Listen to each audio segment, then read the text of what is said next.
సమర్థవంతమైన నాయకత్వమే కాదు, ఆనందాన్ని పంచే నాయకత్వం కూడా శ్రీ నారా చంద్రబాబు నాయుడు గారిలో చూసాం. అసలు ఇలాంటి వేడుకని ముందుకు తీసుకెళ్లిన వ్యక్తి సహజంగానే ఆయనలో ఉండే ఒక గ్రేట్ హ్యూమర్ ఉంటుంది, హాస్యశీలి. శ్రీ చింతకాయ మన గౌరవనీయులు స్పీకర్ శ్రీ చింతకాయల అయ్యన్న పాత్రుడి గారి పాత్ర ప్రశంసనీయమైంది. ఎందుకంటే ఆయన కనుక పూనుకోకుండా కానీ ఉండుంటే ఇంత ఆనందాన్ని మనకి లభించే అవకాశం ఉండేది. మనస్ఫూర్తిగా చింతకాయల అయ్యన్న పాత్రుడి గారికి మనస్ఫూర్తిగా సందర్భంగా నేను ధన్యవాదాలు తెలియజేస్తాను. అలాగే గౌరవ అసెంబ్లీ చైర్మన్ శ్రీ కొయ్యి మోషన్ రాజు గారికి, అలాగే దుర్యోధనుడిగా మనందరిని ఆలోచించిన శ్రీ రఘురామకృష్ణరాజు గారికి, కమిటీ సభ్యులకి, స్పోర్ట్స్ డిపార్ట్మెంట్ అధికారులకి, కార్యక్రమాన్ని విజయవంతంగా నిర్వహించిన ప్రతి ఒక్కరికి నా హృదయపూర్వక కృతజ్ఞతలు.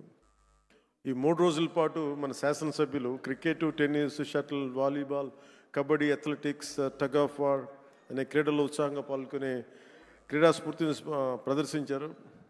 నాకు దురదృష్టవశాత్తు ఏంటో నేను ఎప్పుడు నా క్రీడలు నాకు తెలియదు చిన్నప్పటి నుంచి కూడా. మొట్టమొదటిసారి నాకు కూడా ఒక ఆశ కలిగింది, నాకు కూడా చేయాలనిపించింది. మీకు వచ్చే సంవత్సరం ఒక ప్రయత్నం చేస్తాను.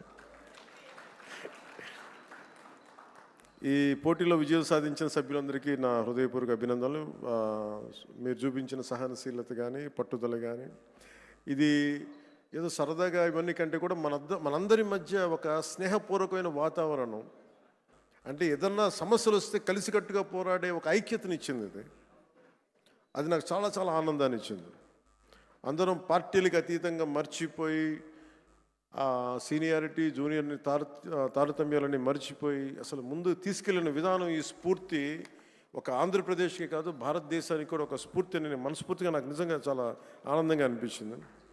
అలాగే దీన్ని ముందుకు తీసుకెళ్లిన ప్రతి అంశాన్ని ముఖ్యంగా ముందుకు తీసుకెళ్లిన మా ఎమ్మెల్యేస్ అందరికీ కూడా, స్పోర్ట్స్ అథారిటీ, ఆంధ్రప్రదేశ్ క్రీడా సాధికార సంస్థ ఈ కార్యక్రమాన్ని విజయవంతంగా అందించిన సహాయానికి నా హృదయపూర్వక కృతజ్ఞతలు తెలియజేస్తాను.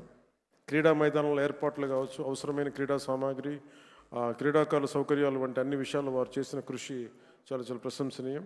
శాప్ అధికారులు, కోచ్లు, మరి సిబ్బంది మన అందరి తరపున ప్రత్యేక ధన్యవాదాలు తెలియజేస్తూ, మీ అంకిత భావం వల్లే ఈ రోజున క్రీడా సమ్మేళనం ఇంత విజయవంతంగా సాగింది.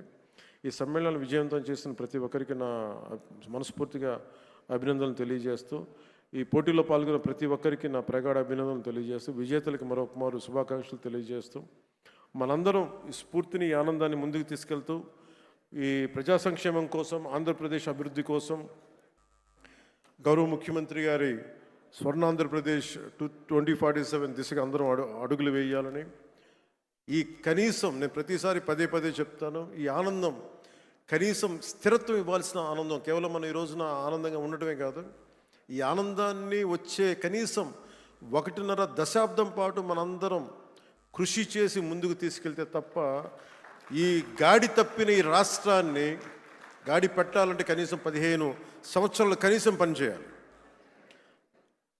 ఇది ప్రధానమంత్రి గారు 3వసారి ప్రధానమంత్రి అయ్యారు.